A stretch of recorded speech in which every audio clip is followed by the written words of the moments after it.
Coming back to school this year, more and more schools have implemented policies regarding students' cell phone use. Here at Hempfield, our board has opted to delay that decision one more year. However, people in the community and schools still have very strong opinions regarding this issue.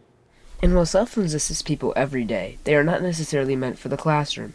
In fact, according to the U.S. Department of Education, 43% of high schools have restrictions on students' cell phone use. Certainly, cell phone use, I mean, if you just go back the last 20 years, it is definitely a challenge in educational settings like high schools, like ourselves here at Hempfield High School.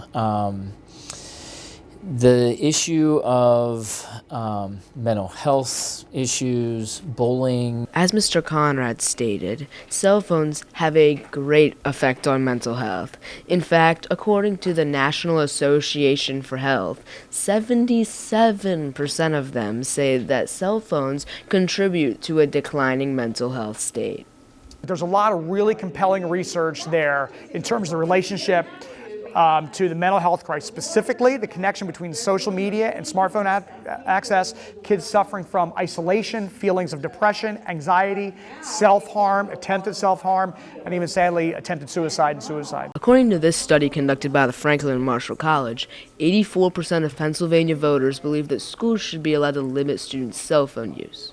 Politicians are taking this to their state house and Senate to try to find a resolution to this national epidemic amongst our students.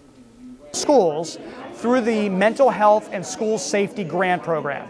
That program's funded $100 million statewide, and it's for anything that districts need for the purpose of school safety and mental health services.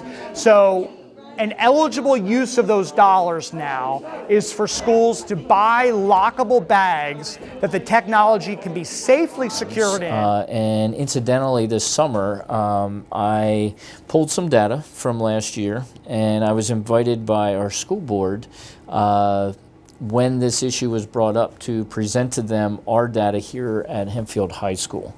And speaking of Hempfield, teachers can currently make their own policies for cell phone use here, including the full collection of these devices from all students.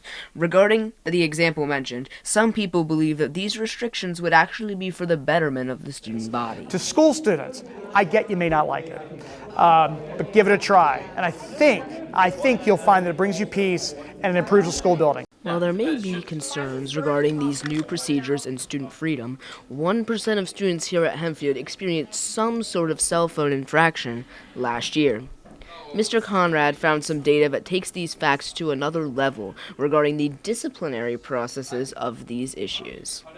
All of them that involve 55 total students in our entire school of over 2,300 students. It involved 55 students.